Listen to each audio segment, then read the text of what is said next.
Welcome back to 3D Dialogue. Shamanism is a spiritual practice that some historians say has existed for over 40,000 years and is known as the oldest healing tradition in the world. Historically, the shaman was someone who acted as a medium between the physical and the spiritual worlds through various rituals. Today, this tradition is observed as a way for one to return to his or her roots through their natural surroundings. Joining me in studio to tell us more about the practice of shamanism is Martha Lucier, the co-founder of Northern Edge Algonquin Retreat Center. Thanks very much for coming in. Well, thank you. Perhaps we could start with the question, what is shamanism? Well, you touched on it very, very well. Shamanism is a spiritual practice that dates back 40,000 years and is a practice that was on every continent in the world. So every one of our ancestors at one time or another practiced shamanism.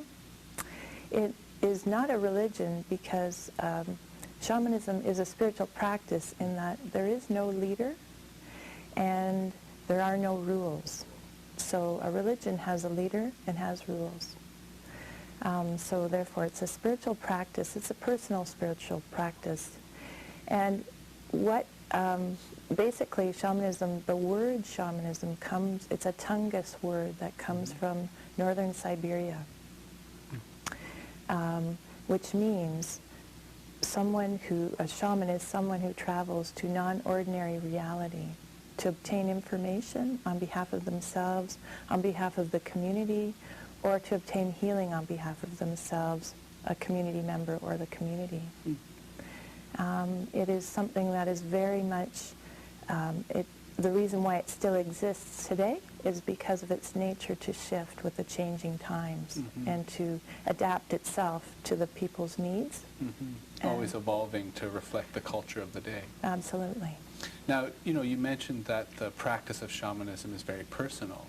Perhaps, for the benefit of our audience, you could give us an example of a practice of shamanism or an example of someone, how literally they would practice. Well, the first step in my experience with shamanism was learning the shamanic journey, which is the commonality amongst all people practicing shamanism. And what do you mean by the shamanistic journey? What I mean by that is in different cultures, depending on where one resides, one might use a drum or a rattle or a didgeridoo or other percussion instrument. Or in some cultures they use herbs such as ayahuasca or peyote to go into an altered state of consciousness. And the drum itself is called the shaman's horse. It is what carries us into non-ordinary reality. The sound of the drum actually changes our brain waves into a more theta state, where we're more receptive to what we call the spirits, where we're more connected with the Creator in the invisible worlds, with our imagination. And so what happens is an individual who practices shamanism will use a drum to go into that state of consciousness. And then once one begins a practice, they'll have a common entry point. And we journey to the upper or to the lower or to the middle worlds. It's common to access the upper worlds like Dorothy in The Wizard of Oz did by going up over a rainbow, up a funnel cloud. Or you can access the upper world by going up a mountaintop or flying up on eagle's wings. Something that brings you up, way up high. Accessing the lower world, we can do that like Alice in Wonderland did, falling down a hole into the earth, or going through a crack in a rock or a whirlpool in a lake that brings us down deep into the earth. And also shamans would travel in the middle world. We can travel in the middle world to find lost objects. An example of why a shaman would travel in the middle world in traditional societies was for the hunters. The shaman would travel to find where the buffalo were roaming, or the deer, or the antelope, and then come back from their journey in their imagination and draw the picture that they saw, the map of where the buffalo or deer were. And in that process then give that to the hunters who would then hunt down. And so it was a means of survival. shamanism as a means of survival. Mm-hmm. If the shaman was not good at what they did, the community would not survive. Mm-hmm. So they had to really develop their skills. And playing almost a leadership role within the community. Exactly. Mm-hmm. Could you perhaps tell us a bit more about the classes that you teach in terms of shamanism?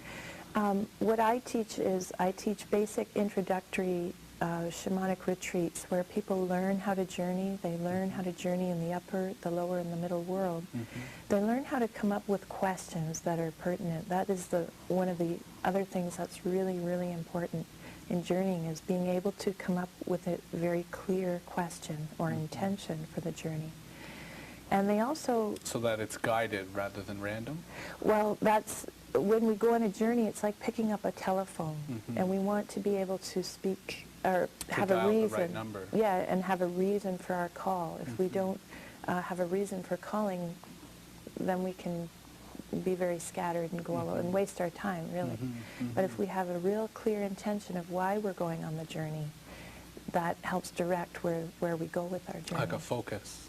Exactly. Mm-hmm. So along with the focus as well as the drum beat is what propels us. Mm-hmm. So on a basic shamanism retreat, one will be become very, very skilled at journeying, because we'll be journeying. Like a navigational skill. Exactly. And the intention is that once they return back to their home, they'll be able to do this. Mm-hmm. And the other real important thing is that those journeying have a real connection with their spiritual allies. So we might have a power animal, such as a wolf or a whale or a tree spirit, Mm-hmm. or a rock spirit, or a human teacher in that realm, or another spiritual ally that leads us and guides us in that non-ordinary reality place, Mm-hmm. and protects us and helps us to come back to ordinary reality. Such as like Nanapush within the Aboriginal, or the coyote Right. within the Aboriginal tradition. Right. It's very interesting. We'll have to break for a moment. We're Mm-hmm. speaking to Martha Lucier, co-founder of the Northern Edge Algonquin Retreat Center, about the practice of shamanism. We'll be right back after this short break. You're watching 3D Dialogue.